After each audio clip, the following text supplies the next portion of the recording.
So in this video, I'll be talking about sampling techniques that are used in gas chromatography. So there are two techniques. First one is liquid injection autosampler and second one is Headspace Autosampler. So I'll be talking about the working principle, its instrumentation and practical application of both the sampling techniques.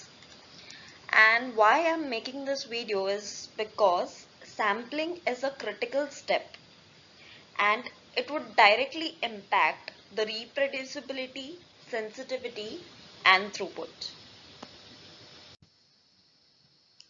Now the sample introduction, when it is done onto the column, it is the most error-prone part of gas chromatography, which will influence the sensitivity, reproducibility and accuracy. Now, improper or inconsistent injection can lead to peak distortion, carryover or loss of volatile analytes if it is not done properly. So, it is the requirement of modern labs that the sampling system is automated and there's high throughput, trace level sensitivity and minimal human error.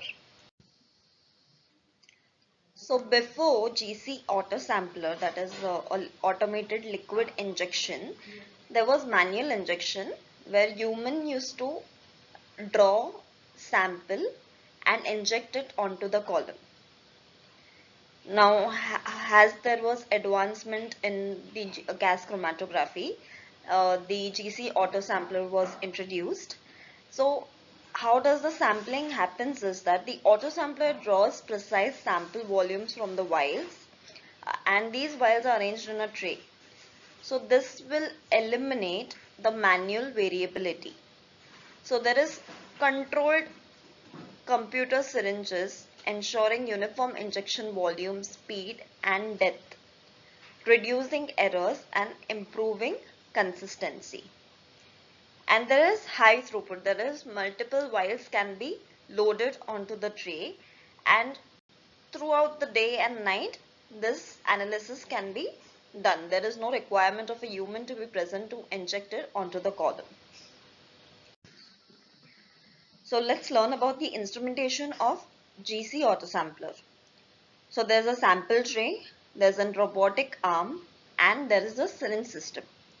Now the role of sample tray is to hold the vials and the role of robotic arm is whatever command we are feeding in the method, like you have to inject the sample from 12th position. So it will position itself and remove that 12th position vial and take it to the injector, and the syringe will draw precisely whatever mule, that is 1 mule, 10 mule injection is feeded in the method. It will aspirate that much and before introduction to the column it would rinse to prevent any carryover of the previous sample.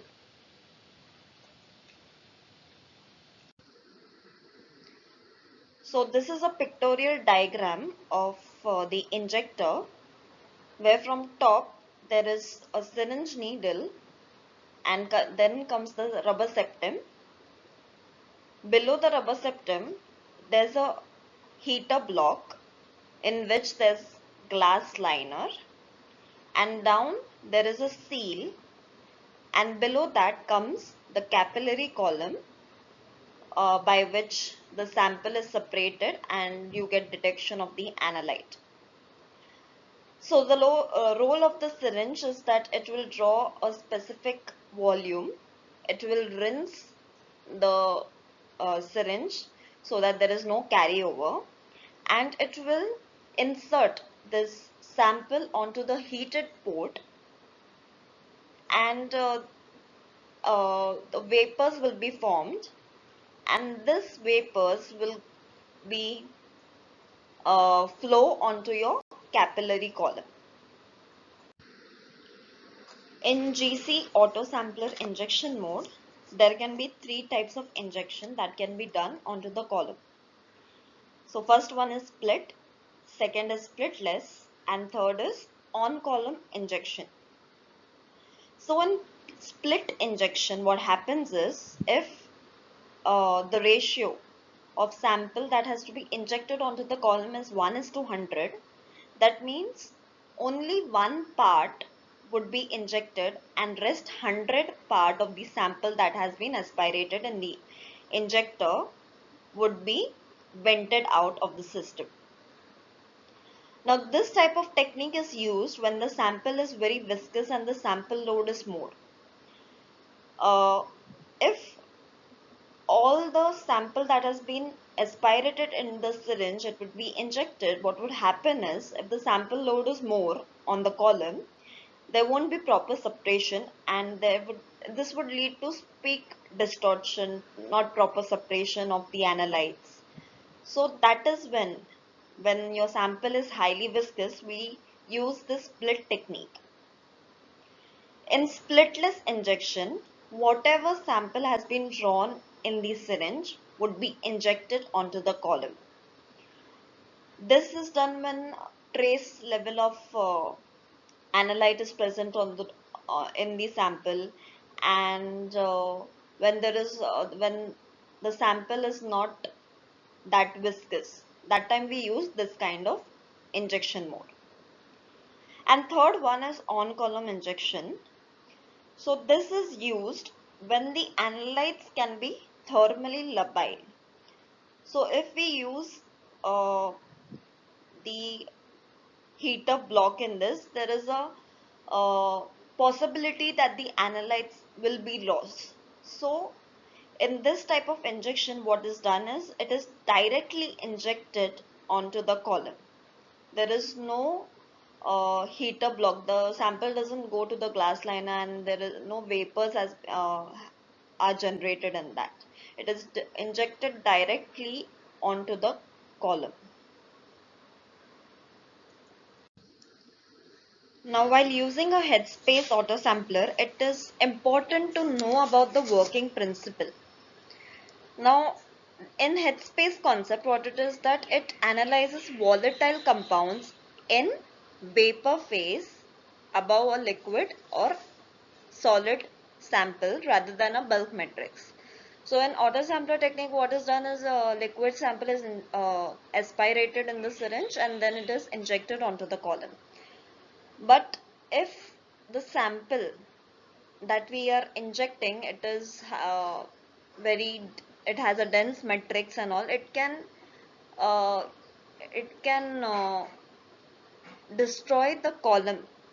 So the one advantage here is that only the vapors that has been generated in the headspace that will be injected onto the column.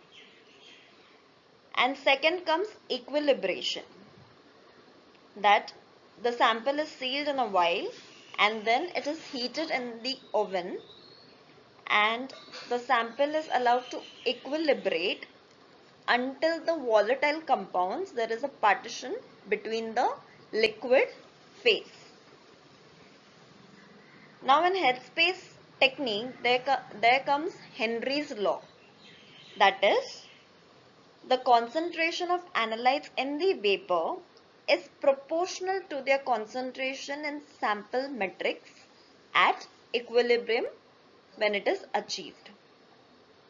So this is the principle of Headspace Autosampler. Now coming to Headspace Autosampler instrumentation. So in this 10 to 20 ml of glass vials are used where the sample is sealed with silicone septa to prevent any loss of analyte during equilibration under heat. Second is the controlled oven where there is agitation to accelerate equilibrium. And third, there is loop system, or you can say transfer lines, that help in delivering the vapors that has been generated to the GC inlet without condensation.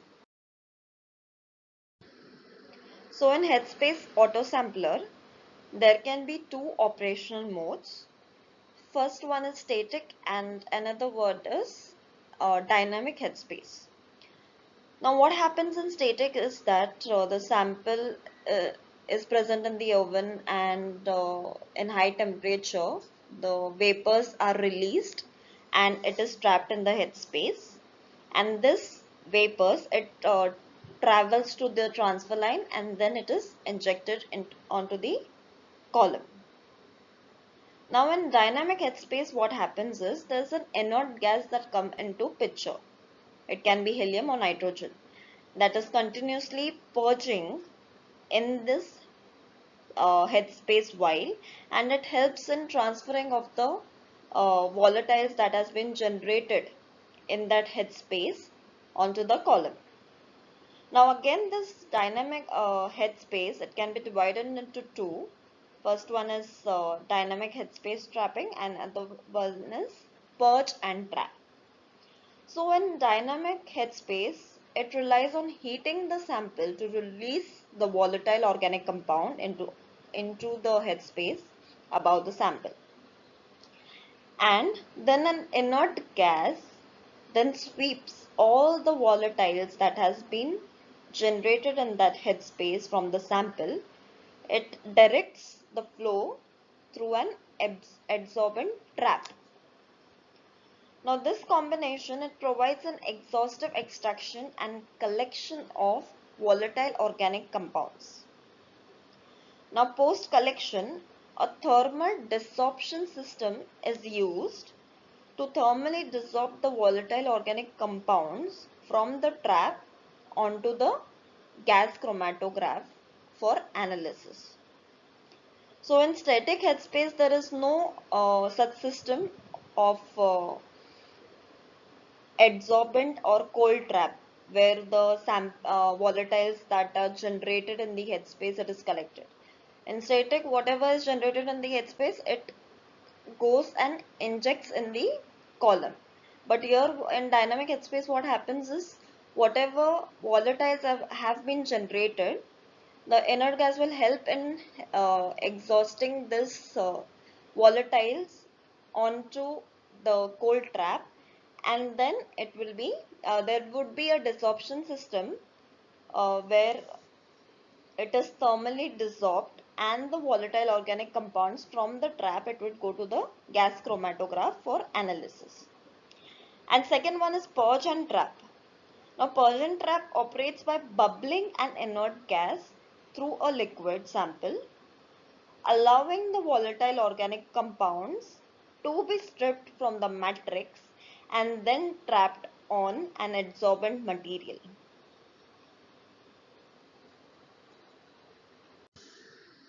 So talking about the headspace application, headspace is mostly used in detection of volatile organic compounds in soil, water and air samples. It is also used in aroma profiling and detection of residual solvent in food, water, beverages and drug products. And also it is used to accelerate detection in fire debris investigation. So this was all about the sampling techniques that can be used in gas chromatography.